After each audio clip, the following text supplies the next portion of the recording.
Let's talk about today's news and those daylight raids on targets in Yemen. What do you think of the air strike strategy thus far? The Saudis, what I give credit for is that Arab coalition over there made a decision and they went for it. They did not get everyone else involved. And again, I think from our perspective back here in the U.S., what we need to think positively about is what we've been talking about for months now is these Arab countries are starting to take control themselves. They are looking to do this themselves and not always leaning on the U.S. to be this worldwide policeman. Well, let's walk through that a little bit more, because we know that Reuters videos emerged of these military trucks hauling tanks down a highway in Saudi Arabia and this talk of potential ground incursion to come. Talk about the challenge that's in front of this joint Arab coalition. They're strong in number. Are they well equipped? Are they well trained? Are they ready for a ground offensive?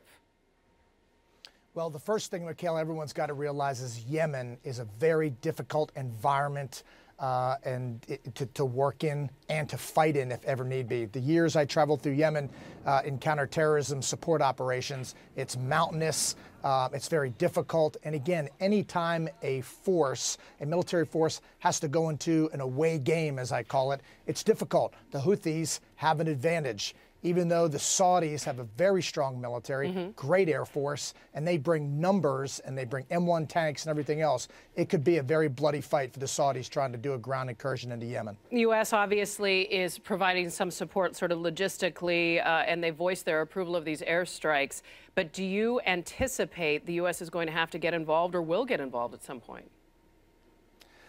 Michaela, I don't. I do not see the United States getting involved. I don't think we need to get involved. There are 8 Arab countries that have a very strong air force throughout all of them. They've been trained for years. They have very dynamic aircraft that can do these things. And again, the Saudis and the Egyptians who are leading this fight both have very strong and very large militaries. The only concern militarily on the ground side is they're both trained very heavily in conventional armored warfare.